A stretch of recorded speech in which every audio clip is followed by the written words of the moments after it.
Hey everybody. Welcome to Trucks. It's Isaac, it's Josh. Today we took a job that's a little longer than what we normally take, so I'm gonna go fast. All so we could go to Hornbrook. Hornbrook. Let's all go to Hornbrook. Northern California. There are only 3 cities in Northern California in this game. And we're going to the northernmost of the 3. Yes. Carrying gravel. Oh man, Oh boy, I guessed wrong. You really ought to have taken heed of your surroundings before. This is fine. And speaking of taking heed of your surroundings, Josh. Yes. And that's a reference that will be some of you might get picked up by none of you. So Josh and I have been talking about what it means to be professional truckers. Yes. What it means to go pro, because of course we capped off last week's expedition by deciding that it was time. Yeah, we're pros now. We're still pros. We're taking it to the next level. So this is the first all professional trucks. And Josh had some ideas about how we might reflect our newfound professionalism in the content that you see. And I had these thoughts, apparently. Well, we both had some thoughts. Yeah, okay. Josh and I both together had a couple of thoughts. Yes. 2 or 3 of them. Yes. And here's one of them. Okay. Josh was wondering whether we should, instead of playing trucks, we should maybe play different video games in sequence. Now, we tried this once before, and it didn't go over very well. Right. But maybe we have more of an audience now. Maybe you guys are hungry for video game content. I don't know. Maybe we can choose less infuriating games. That's true. I don't think... I refuse to admit that it was the fault of Evolution of Gaia. Maybe we can just play 1 or 2 episodes per game rather than trying to play the entirety of a game. But anyway, this actually dovetails with my idea, which is that we should try to do more audience interaction. That's true. Which is another thing that we've tried to do in the past and which hasn't gone particularly well. But what I would like you to tell us, you personally, and I mean every one of you, we get 60 to 100 views of this thing every week. So there's more than one of you out there. I would like you to tell us whether you would like us to play another video game or whether that would detract from your truck experience. Because I suspect that it would detract from your truck's experience. It might be difficult for audio-only listeners, for example, of which I'm sure there are some. There's probably 2. My guess is 2. Yep. So please tell us that. Tell us your thoughts. Yeah. Why do you? And if you think us being more gameplay oriented would enhance the experience, tell us that. See, my concern is that if we were more gameplay oriented, we might not discuss the issues of the day, which is, I think, our core competency. That's true. We definitely need to discuss the issues of the day. We could always find a way to do both, like we did for a while. Who knows? Yeah, that's true. That's true. I think Josh is just hungry to be a real Let's Player, like his favorites. The 2 best friends. What? I know they're my favorites. Your favorite. Sure. They're your favorites. I want to be like my 2 best friends. That's true. I'm already like one of my best friends. To the extent that apparently you can't tell our voices apart. Yeah, I'm Josh, that's Isaac. Yeah, I'm Isaac, that's Josh. My name is That's something we really ought to be saying at the start of every episode now that we're professional. Probably, because otherwise you'll never know. I'm Isaac, that's Josh. That you're wrong.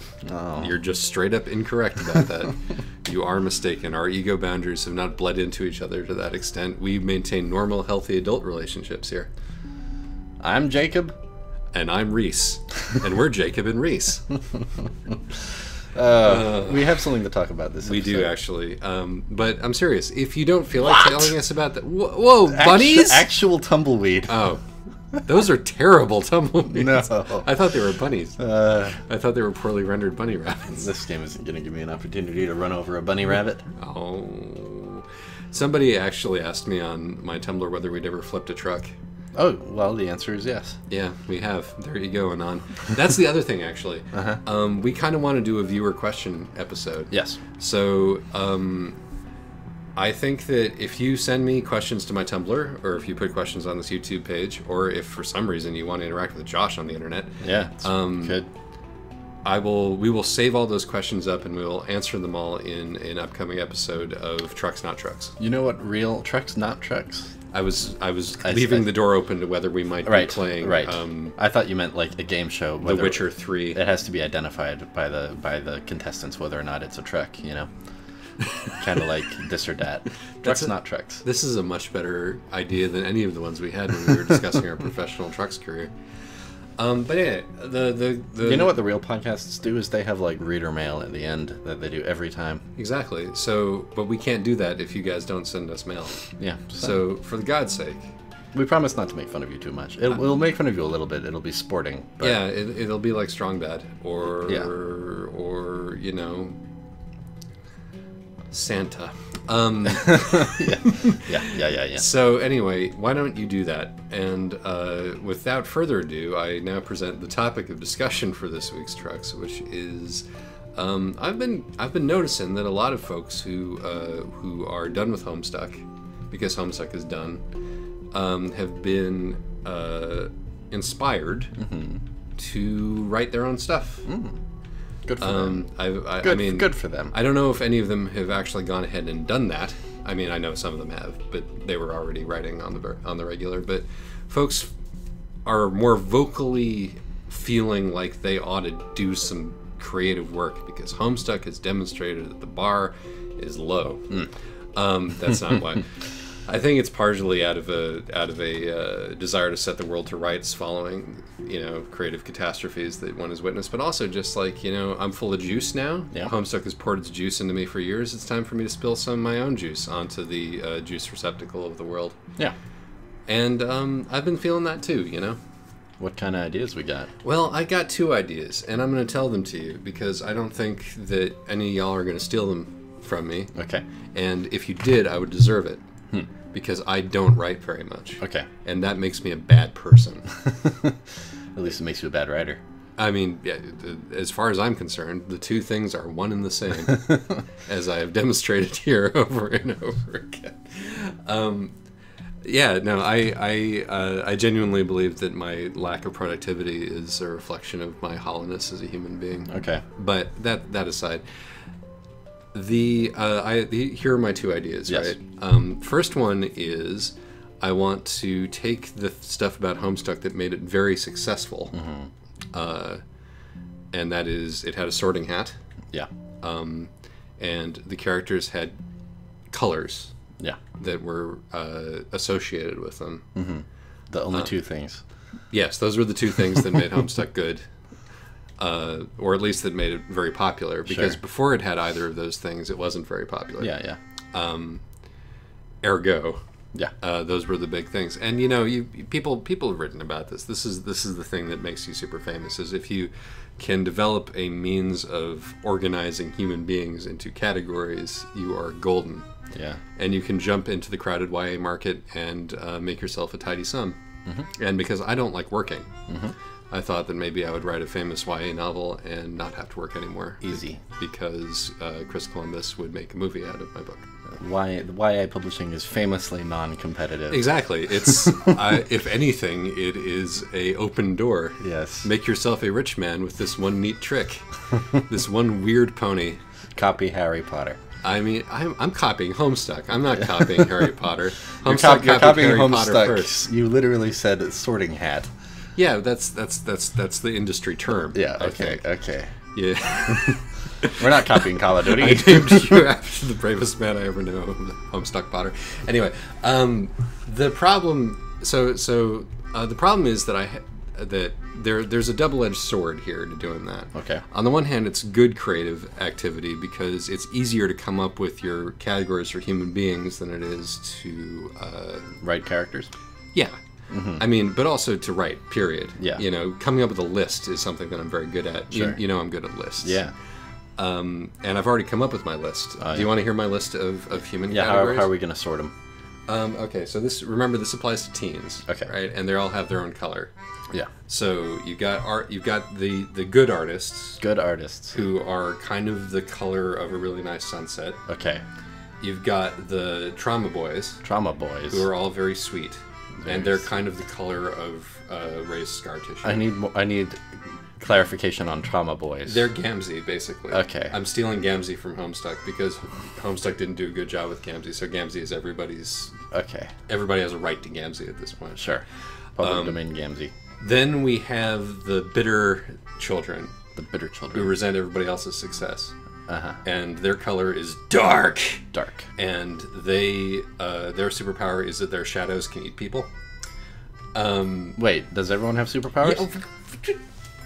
Yeah, I'm writing a YA novel. Did you already... I don't remember you mentioning the superpowers for the other two categories. The Sunset people can do art. Well, oh. And they're probably going to grow up and get a graphic design job. What about the Trauma Boys? In the high 5 figures. The Trauma Boys' power is being preternaturally positive about terrible things that happen to them. But then they have their berserker rages. It sounds like eating shadows is the only real superpower so far. Yeah, but the guys are so weird and unhappy that people don't really want them to do that. I guess it doesn't sound like a particularly useful thing. Yeah, you have to be standing in like the really good light, and it doesn't work at night. And okay, but I'm still developing these concepts. Right. The thing about us doing a video game that's not trucks is that it would prevent me from doing this. not entirely monopolizing the thing. Then you have the people who are gardeners. Gardeners. Yeah, and they have a sort of weird radioactive green thing. Okay, why radioactive? Why not natural green? Because I'm looking for a flag entirely made of colors that are insulting to nature. Okay. And you need the gardening color to also be insulting to nature. Yeah, it's an irony. The point is that there's something sinister about growth and growing things. Fornication. It's not fornication. It's like overpopulation. You know, it's like kudzu. It's that kind of that kind of vibe. And then my last one is Molgoth. Okay. And they're secretly the most powerful tribe of them all. That sounds very Gamzee. No. Gamzee wasn't a goth. He was a juggalo. Well, yeah, sure. But Molgoth and Trauma Boy, there's some overlap there. And also, Gamzee was the most important character in Homestuck. That's a really great superhero name. I know, but the goths are purple. Okay. And they're really self-possessed. Gamzee's purple. Yeah, I know. We've got a lot. It's not a one-to-one. I'm saying. not ripping off Homestuck or Harry Potter. This is my own creation. Do not steal. Copyright me. I'm sorry. Let me continue listening. For fuck's sake. And so that was one idea. Okay. Right. And anyway, like scar tissue is pink, and Molgoths are purple, and Molgoths are very introverted. Fine. And the Trauma Boys are desperately extroverted to cover up their secret pain. I think that people will like that. How are they sorted into these factions? Is this just sort of naturally? The guy in the back of the pickup truck comes and tells you what the deal is. Okay, so this is like a whole weird and wonderful world where everybody is one of these sorts of people. Well, I mean, I'm sure. No, there's muggles. You gotta have muggles. Okay. You know, there's NPCs all over the place. Okay. Because otherwise, you don't get the people who feel special. I guess. I think that's important. I feel maybe this is true of this system you've outlined here in a way that I don't yet perceive, because it sounds like you're working on a pretty high level here. But I felt like a pretty important part of the success of the Sorting Hat and of the Homestuck class spec system, right? Of like your Destiny, Titan, Hunter, Warlock, whatever it is it's all inclusive, right? Right. It's vague enough that you can fit yourself into it. And I'm self-sabotaging here by making these things extremely specific, right? And kind of difficult to explain and obtuse. Okay. Is this part of the idea? Well, I don't want to just cynically try to get famous. I want to cynically try to get famous while staying true to my own difficulty and lack of ambition. I see. I'm having trouble telling if this is a real idea or not. It's maybe a real idea. Okay. I don't know. I don't think that I'll actually be able to end up writing this, but I might incorporate it into something else that I do. Sure. But see, this is the problem with the creative process is that, well, I have a hard time coming up with stories. Yeah. I'm pretty good at coming up with ideas. I'm pretty good at coming up with lists. I'm pretty good at coming up with poetic descriptions for things. Okay at characters. Sure. Very bad at figuring out what happens. Yeah. And so it's a hard thing. Yeah, my process of coming up with a story is like I think of certain scenes which would be cool. Yeah. That's familiar. and then I, maybe think of some more scenes in the shower usually. And then the business of stitching them together only happens if I actually write. And it's a trial. Yeah. And a pain. And the problem is that the scenes that I make, not all of them are in the story. Yeah. Some of the scenes are me imagining how I would react if I got famous. Some of the scenes are me accepting a Hugo Award by doing a blistering speech at the expense of the sad puppies. Yeah. Because I have my little power fantasies that I like. Sure. Some... can you explain a Hugo Award at the expense of the sad puppies? Is this truck suddenly going to be about the Hugo Awards and the sad puppies? I don't know what that means is all. Oh, okay. So, Gamergate? Oh, wait, this whole thing that happened? Yeah, it's still happening. Is the sad puppies like the name of that faction or something? Yeah, they gave it to themselves. Oh, God. Okay, Never mind. I don't want to hear anything about that. I was wondering. I just thought, I was imagining a bunch of, figurative or literal sad puppies surrounding you as you accepted your Hugo Award and being like, why not us? That would be much better. Much better than what I was actually imagining, which was me telling Vox Day at length that he's a terrible human being. You said there was another idea, right? Yeah, there is another idea, which is probably more likely to actually come out. Okay. And it's, this one is based on my recent obsession with napping. Oh. Because I can't nap anymore. Yeah. Because I work a day job, and I have to keep my sleep schedule pretty okay, or else everything goes very bad. Right. How did I just violate a signal? Whatever, man. Go on. But you would think that I wouldn't be able to nap, but there have been some miracle weekend afternoon naps that have happened to me that are just completely foreign to my experience, and this feels like being touched by some kind of grace. And so I was thinking maybe you've been taking some proper siestas. Yeah, and it's not the kind of naps that leave you feeling like a turd zombie. Yeah, you feel refreshed. I lie down, renewed, and I sleep for an hour, and I wake up, and it is as if an awful clarity has been afforded to me. Awful clarity? In the sense of awe-inspiring. Okay. I got all archaic there on you for a second. Sure. As if I've been immersed in some clear stream. Wow, that sounds nice. Yeah. And in a life that is so, for the most part, devoid of pleasant sensations, it's a good one. So I was thinking that I would write a story which is based around the fact that a kid who likes to hang around a large opera house or other public building of massive size has found a particularly good place to nap. And it's about his endeavors to be able to continue to go to this place and nap there. And in doing so, I would paint a portrait of gentrifying New York. That sounds like a good short story. Yeah. The other one needs to be a novel, which is harder. Yeah, but here's the real question, right? Yeah.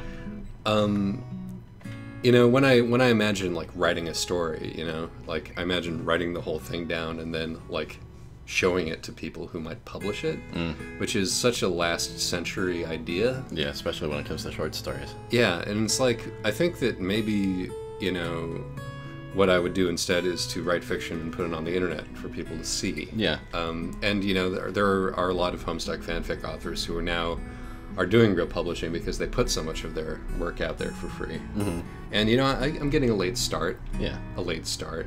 I'm not one of those kids who produce things.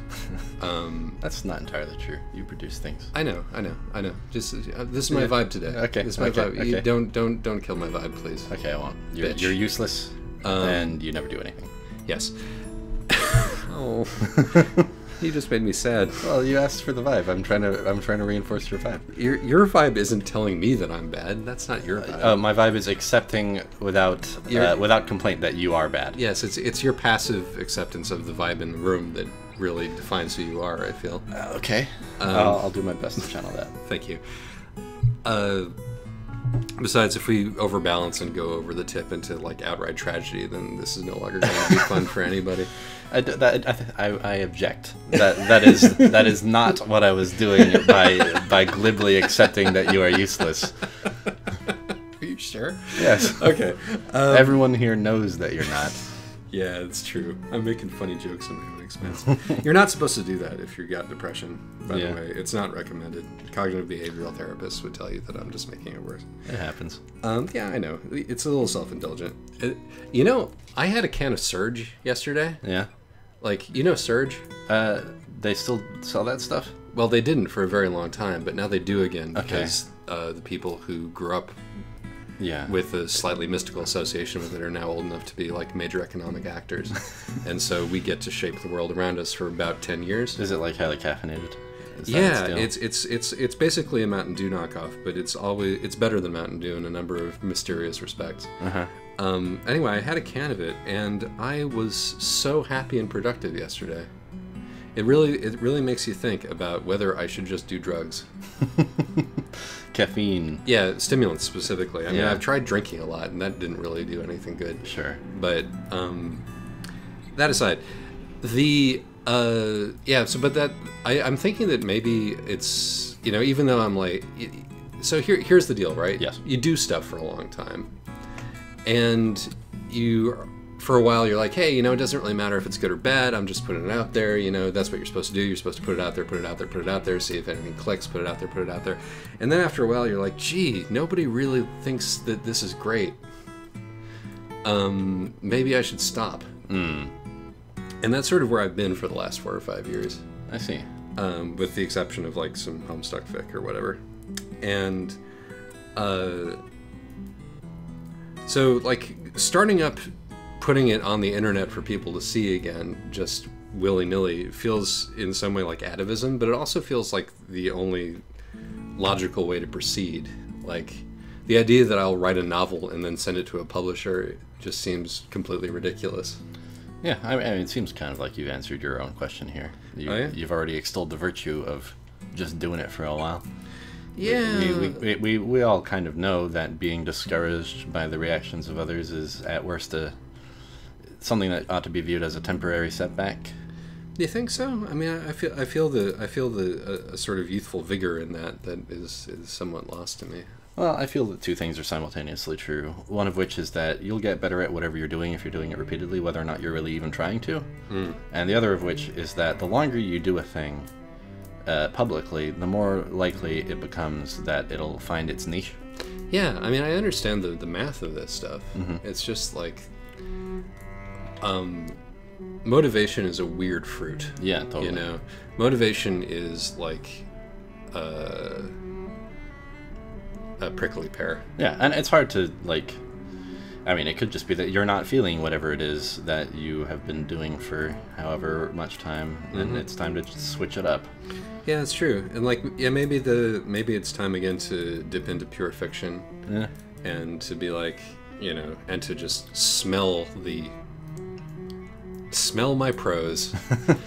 Just smell that prose. As you know, it's been a long time since I've really properly written fiction. Yeah, well, now maybe we can finally give you an opportunity to speak.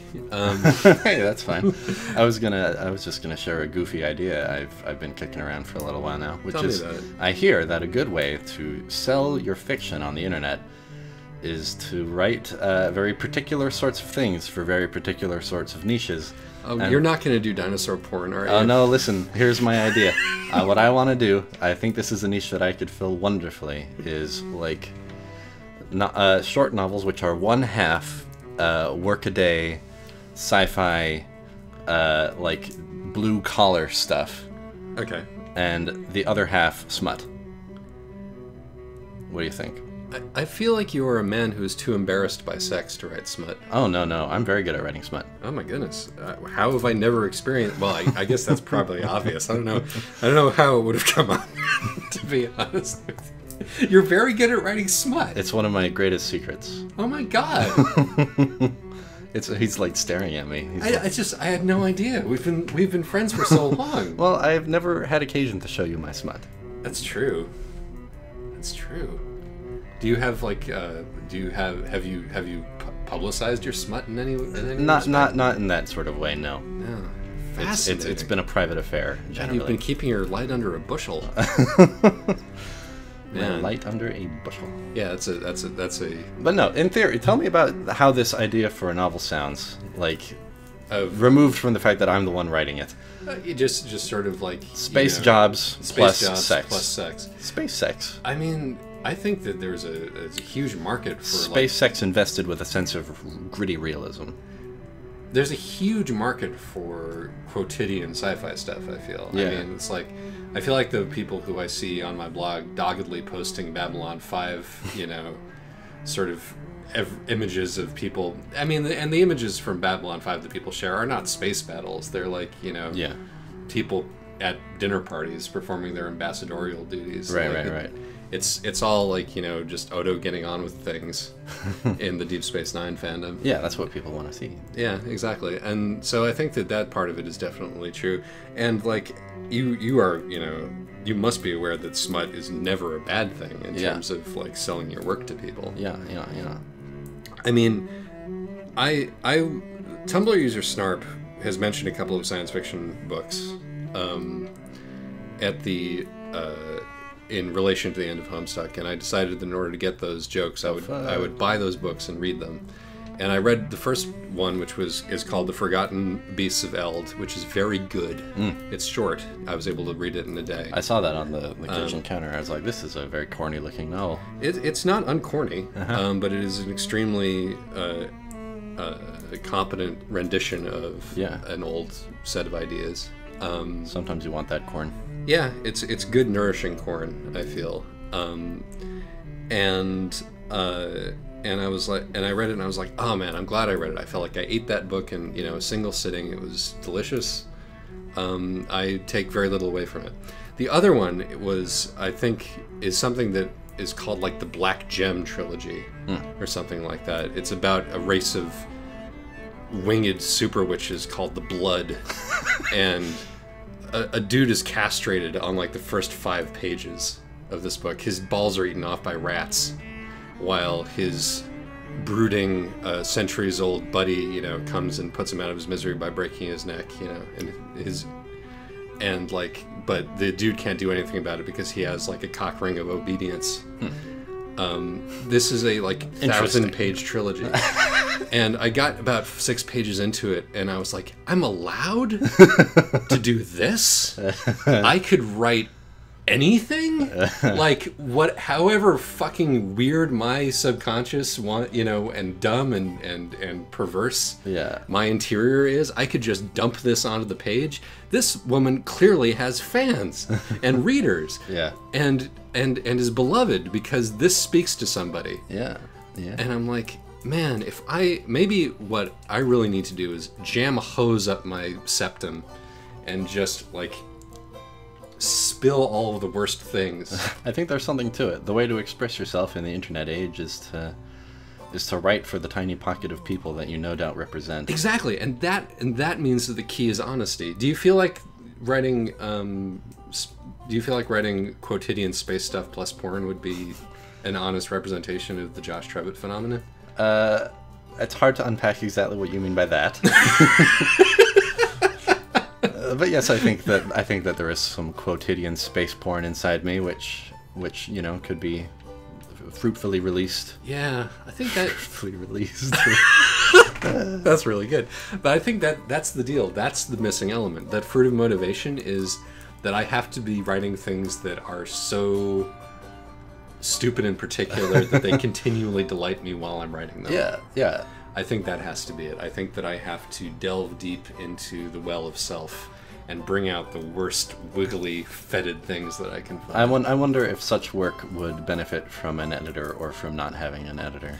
Probably from an editor, honestly, because you should still be able to write good prose. Yeah. There's no point in doing bad things. Well, I mean someone to snip out the bits which perhaps go too far too quickly, or I mean, it's probably wise to have an angel on your shoulder in these things, but dang, I'm still wrestling over the idea of Josh Trevitt writing his quotidian space porn. I guess it's just we don't talk about sex very much in this house. No, I mean, why should we? That's an excellent question. It doesn't really come up. Maybe this should be the focus of your questions. Ask us about our sex lives. Yeah. I would prefer if you didn't. I would prefer if you didn't. But, you know, maybe we're opening up a whole new dimension of here. Casting off shame. Shame both in terms of... It looks like I just have to do this bypass, huh? Yeah, I think so. Okay. In terms of both cultural shame and in terms Nope. of... Nope. You had Was to wait there for a light? There was I didn't probably see a light. Okay. Go ahead. But This is now the podcast where we talk about sex and sex positivity, and where do I we even have park the truck? literally 2 minutes left to do that in. Where do I park the... Please do call it the sex positivity trucks. Well, it's time to go out on a limb. No, never mind. I don't want to do that. Where the... Maybe you should zoom out the map a little bit. It's not helpful. The map is... I'm falling asleep, too. And I'm not anywhere... Like, I don't... Oh, wait, there it is. Oh, yeah. I'm delivering it to the road construction. Oh, that's super clever. I like that. Jeez. You think I would have noticed sooner. Yeah, you would. And now I've, like... Did you notice how the roadblock ahead of us, where the game ends, features a crashed truck? Did you notice that? And dudes just standing by the crashed truck going, boy, it's really a shame that the world ends over here and that all trucks fall into disrepair as soon as they cross this threshold. There's 2 police cars, too. It's really great. They finally caught up with that guy. Okay. I'm going to do this. Hold on. I'm going to do it really fast. I'm I shifting believe in into you. reverse gear 2. Vroom! I'm turning the wrong way. You really are. Vroom! I can't believe that after these many years, you're still so bad at driving It's in a straight line. extremely unwieldy. It's extremely unwieldy. Oh my god. Here we go. Now, from now on, we've got it. Here we go. Thanks for staying tuned. Yeah, no, I feel like the people who stayed tuned for this one were well rewarded after they waded through my bullshit. Oh god. I'm going to try and do a 360, or maybe just a 180. No, it's going to have to ultimately be a 360. Why not just back into the parking space? Because I'm all crooked now. Okay, we're gonna... Oh, I've really got myself in a puzzle situation here. Yeah. Well, you know what they say. Yes. If you bring out what is within you will save you. If you do not bring out what is within you will destroy you. So I'm going to be destroyed by my quotidian space smut. I gotta disagree with this saying. I mean, I'm saying that the quotidian space smut is probably within you. It is within me, sure, Yeah. but I don't think it'll destroy me if I just leave it in there. I think that'll be fine.